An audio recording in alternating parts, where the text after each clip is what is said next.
In 2015, a startling discovery was made inside of this off-limits area inside of a prominent South African hospital. Now, at the time, no one really understood what this discovery meant, and so eventually people just kind of forgot about it and moved on. Until 2 years later, when another eerily similar discovery was made inside of another prominent South African hospital in one of their off-limits areas. I can't believe this story has not gotten more press because one, it's recent, and two, the implications of these discoveries are mind-boggling.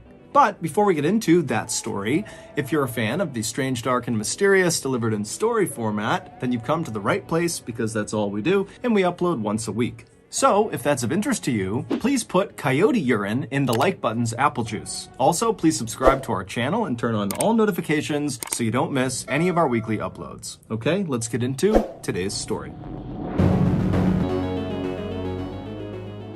On October 4th, 2017, a 61-year-old father of 6 named Tatike Katsai arrived at a hospital in Stellenbosch, which is one of the richest towns in South Africa. Tatike, who lived in the area with his family, had been dealing with some stomach issues over the last several months, and so this day he was finally going in to have abdominal surgery to hopefully alleviate those issues. So, after entering the building, Tatike was checked in, and then before long he was transferred to the operating room where surgeons got to work on him. After the surgery was over, Tatike was transferred to a recovery room in the hospital where he was scheduled to stay for at least a couple of days so the doctors and nurses could watch over him while he recovered and make sure there was no complications from the procedure. And so, on the afternoon of October 4th, Tatike just kind of lounged around inside of his recovery room. He couldn't really do anything because of the incisions on his stomach, and so he mostly just laid in his bed, he watched TV, he relaxed, he ate, and then at some point, some of his family members came into the hospital and they visited with him as well. By the end of that day, the day of his surgery, Tatike was definitely sore from the incisions, but overall, he was in good spirits, and to the medical staff, it seemed very likely that his surgery was a success.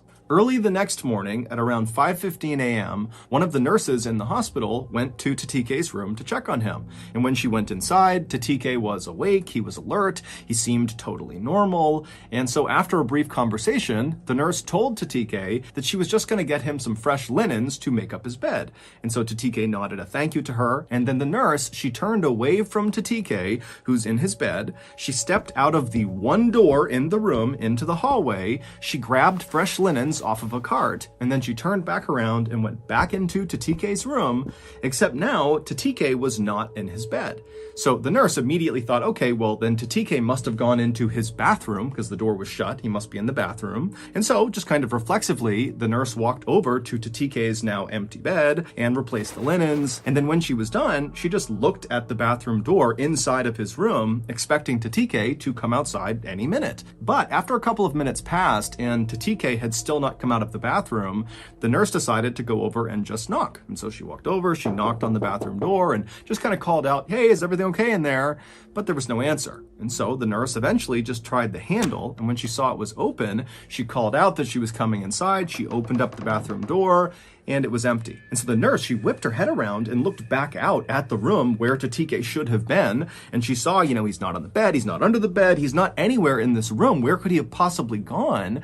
And she's thinking to herself, the only door out of this room is into the hallway, the same door that she had used to go out and get the linens. And if somehow Tatike had ran out of that door in the few seconds that her back was turned from Tatike, she certainly would have heard him or seen him. Because again, she was right outside the door and only outside of his room for a couple of seconds.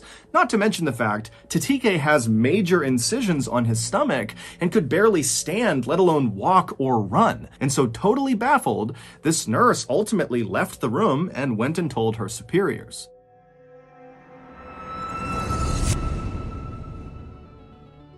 Thank you to BetterHelp for sponsoring today's video. In 2017, I left the military, and pretty much right away, I fell apart. The military had provided a lot of structure in my life, and so suddenly not having that structure made me feel like I was lost. Pretty soon, I began resenting all the people around me just because they seemed happy and I wasn't. I sort of figured that these feelings of resentment and unhappiness would just kind of go away on their own, but they didn't. Eventually, with some encouragement from my family and my friends, I sought out a therapist. And quickly, my therapist diagnosed me with depression, something I really did not think I was. But after the shock of the diagnosis had worn off, me and my therapist were able to kind of go back in my life and figure out what was causing me to feel the way I was feeling, and before long, having that perspective really made me feel a lot better. Look, therapy is not for everyone, but it is a great starting point for people who just kind of feel lost and don't really know where to go. And so if that's you, I would highly suggest you give BetterHelp a try. BetterHelp is the world's largest therapy service, and it's 100% online. Get matched with a therapist after filling out a brief survey, and then you can communicate with your therapist however you feel comfortable, whether that's text messaging, phone call, video call, chat, whatever you want. You can also switch therapists at any time for free. Get 10% off your first month at betterhelp.com/mrballen. I've also linked them in the description below.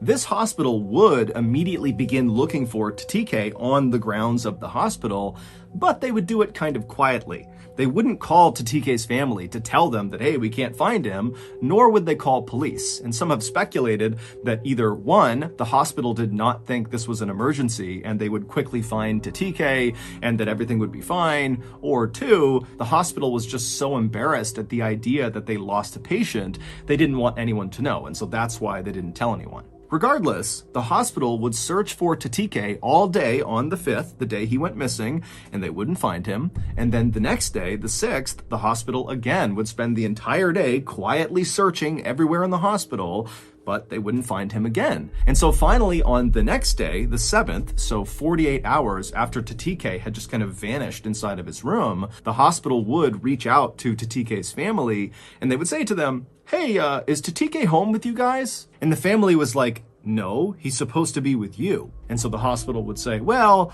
he left 2 days ago, so we don't know where he is. And so TTK's family is horrified, not only that they were totally left in the dark, but they would find out over the course of this conversation that the hospital had not even contacted the police yet. And so the family, they reached out to the police, and then later that day, the family would meet the police at the Stellenbosch hospital, and then a very public search of the property would ensue to look for TTK. However, again, no one could find him.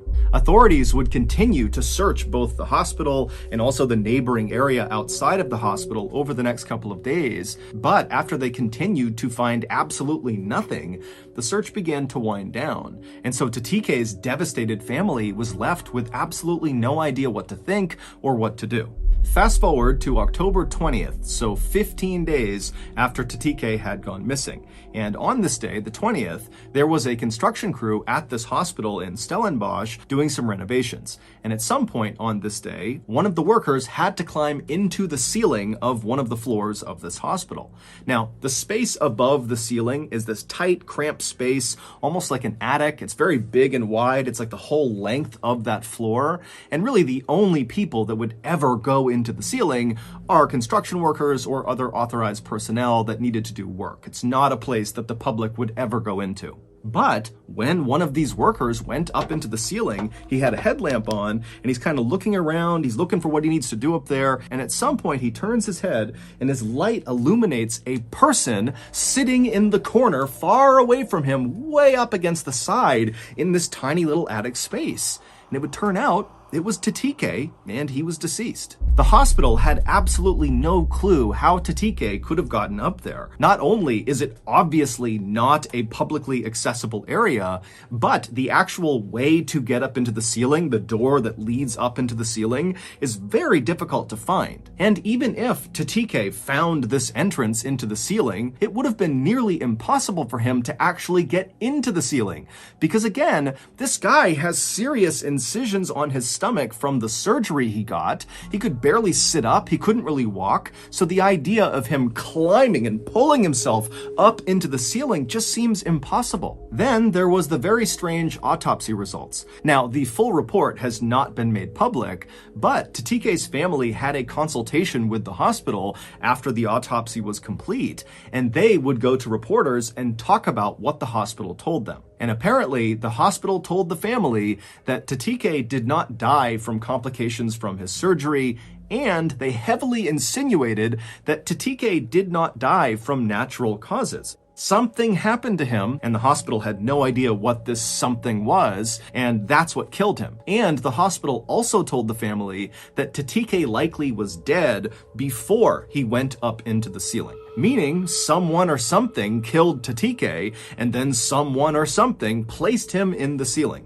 Again, this is just from the family going to reporters and talking about their discussion with the hospital. The hospital's only official statement has basically been that they have cooperated with the family and they don't really know what happened to Tatike. Now, of course, this is a very strange story, but it gets even weirder. On May 10th, 2019, so about a year and a half after Tatike was found deceased in the Stellenbosch hospital ceiling, a 53-year-old father of 4 named Sandile Sabia arrived at another hospital in South Africa. It was in a city called Durban, which is considered to be one of the nicest and wealthiest places in South Africa, similar to Stellenbosch. Sandile was a builder, and he had been working on a house when he had fallen and broken his leg. Specifically, he broke his femur bone, the bone that runs from your hip down to your knee, the big single bone in your thigh. So just for reference, if you break your femur, you can't walk. So, with some assistance from friends and family, Sandile hobbled his way into this hospital in Durban, and he began to receive care. 2 days later, on May 17th, Sandile was still in the hospital, still recovering from this broken femur, when his cousin came to visit him. The cousin said Sandile seemed totally normal, and that during this visit, Sandile told the cousin that after the cousin left, Sandile was going to be transported from this hospital to another hospital nearby, where he was going to get an x-ray of his leg, as well as talk to another orthopedic surgeon. But apparently, after this cousin left from this visit, the doctors at the Durban hospital walked into Sandile's room to take him and transport him to this other hospital, and Sandile was not in his room. Now, this hospital in Durban was known for their very tight security, and so right away, their reaction was very different than the Stellenbosch hospital's reaction. This hospital immediately contacted authorities and said, "We are missing a patient," and they began a very public search of their hospital for Sandile. But they couldn't find him. On May 18th, so 6 days after Sandile disappeared, the hospital in Durban began to smell this horrible stench coming from one wing of their hospital. And so hospital workers would track the stench to a janitor's closet, and when they opened it up, they saw this black liquid dripping out of the ceiling, and the liquid was coming from Sandile's decomposing body that was located in the ceiling. Sandile's autopsy would be carried out very quickly. However, the results of that autopsy have never been made public, and Sandile's family has not commented on the results of this autopsy. As of today, all we know is that within a 2-year period, 2 seemingly ordinary South African men, who both could either not walk at all or who could barely walk because of their physical injuries, somehow snuck out of their hospital rooms totally undetected by staff, and then wound up dead in the hospital ceiling. Some say the men really did somehow sneak out of their own accord and decided to go into the ceiling, and that's what happened. Others say both men were murdered and then placed into the ceiling, and still others think these 2 cases are the best examples of something called spontaneous teleportation, which is the hypothetical phenomenon where a human suddenly disappears and then almost instantaneously reappears in another location. But for now, there is no official explanation, so those are all just theories. And so it's up to you to decide what you believe. So that's going to do it. If you got something out of today's story and you haven't done this already, please put coyote urine in the like button's apple juice. Also, please subscribe to our channel and turn on all notifications so you don't miss any of our weekly uploads. We have a podcast called the Mr. Ballen Podcast that puts out brand new podcast exclusive stories on Monday mornings, and on Thursday mornings, we upload remastered audio of our best YouTube videos. Again, it's called the Mr. Ballen Podcast, and it is available exclusively on Amazon Music. Consider donating to our charity called the Mr. Ballen Foundation. It provides support to victims of violent crime as well as their families. Monthly donors to the Mr. Ballen Foundation Honor Them Society will receive free gifts and exclusive invites to special live events. Go to mrballen.foundation and click on Get Involved to join the Honor Them Society today. We have 2 additional YouTube channels. One is called Mr. Ballen Shorts. The other is called Mr. Ballen en Espanol. We post near daily content on Facebook, Snapchat, and TikTok. All of those pages are just called Mr. Ballen. If you want to get in touch with me, please follow me on any major social media platform and then send me a direct message. My username is @MrBallen, and I really do read the majority of my DMs. Check out our merch at shopmrballen.com, and if you have a story suggestion, please submit it to our subreddit just called Mr. Ballen. It's linked in the description below. So whether I see you on Twitter, Instagram, TikTok, Reddit, YouTube, Facebook, other YouTube channels, the podcast, wherever, just know that I really appreciate your support, and until next time, that's going to do it. See ya.